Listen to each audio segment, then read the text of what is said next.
Alright, so today I will be performing the Alka Seltzer Rocket Lab. Basically, it is a lab that demonstrates how sodium reacts violently with water in the form of sodium bicarbonate with a little bit of help from the citric acid in the Alka Seltzer. Now, as I said before, you do need a film canister filled with water. You can use vinegar, but it really stinks. I tried it. It just doesn't make a good mix. You can buy Alka Seltzer just over the counter. It would probably come in a box like this, so you'd have a lot of these to do, and then the film canisters come in like packs of 12 or 16. So basically, when you add the Alka Seltzer to the film canister, flip it over, seal that canister, it creates a CO2 gas with the reaction between citric acid, sodium bicarbonate, which contains the sodium, and water.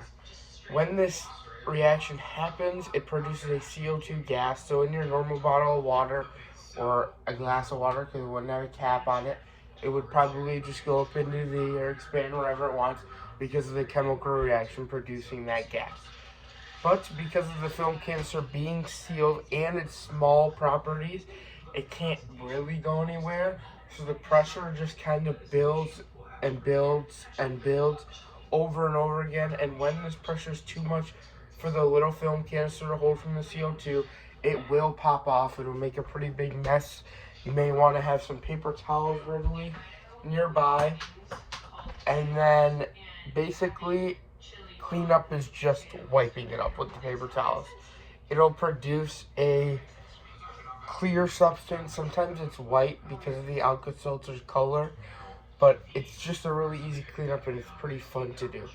So now I will demonstrate how to do this. So you get your Alka Seltzer out, and then I'm going to use an excess amount of Alka Seltzer. You actually just need like about a quarter of a tablet. But just for this demonstration, I'm going to be using about a half of a tablet.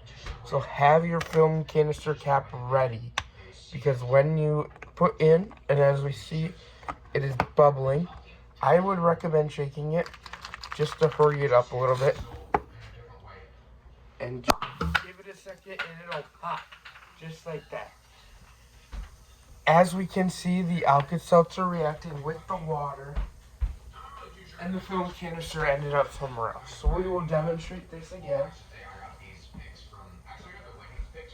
So you just have to be ready with the Alka Seltzer again. And as we can see, as it evaporates more and more, it will get a little harder to use it. So I'd say each one is good for about 2 or 3 uses. But again, with the water, as it pops off, the CO2 is released into the atmosphere, just like that. And it's caused by that sodium bicarbonate's reaction with citric acid and water. And as you may see, after the film canister pops off, it will be bubbling because of that chemical reaction. Again, really fun lab to do. You can do it on a bigger scale. I wouldn't use anything bigger than a Gatorade bottle. It is really hard with how the caps seal. It kind of just shoots out the water back at you.